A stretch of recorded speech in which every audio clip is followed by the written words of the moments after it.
En les bosses hi ha una carmanyola en arròs vegetal, una rajoleta de torrons, galetes, mandarines, pa, aigua,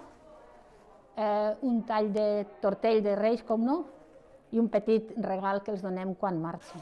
Lima ha estat una de les voluntàries d'Arrels que aquest dia de Reis ha participat en el dinar de Carmanyola que la FECOLL i la Fundació Arrels han servit al centre obert que l'entitat social té al centre històric de Lleida per atendre les persones sense llar. Una acció que també vol ser reivindicativa i sensibilitzar la societat sobre la situació d'algunes persones. Perquè per nosaltres és molt important que en dia d'avui, aquest dia festiu,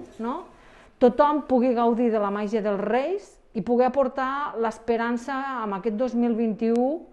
que tingui aquesta pinzellada d'esperança, diguéssim, respecte al 2020, que ha sigut dur per tothom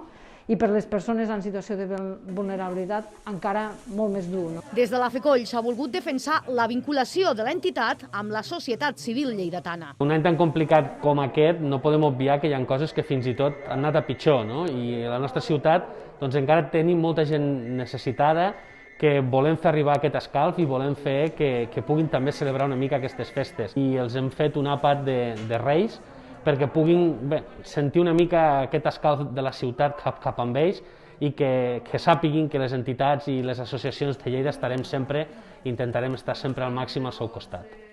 En total s'han repartit 100 bosses amb el dinar per emportar entre persones usuàries del programa Centre Obert, Acompanyament i Botigueta que gestiona Arrels. Aquest dinar de Carmanyola s'ha sumat a l'esmorzar organitzat conjuntament amb l'Ajuntament de Lleida per als usuaris i usuàries del Plaiglu municipal que va tenir lloc el passat dia de Sant Esteve.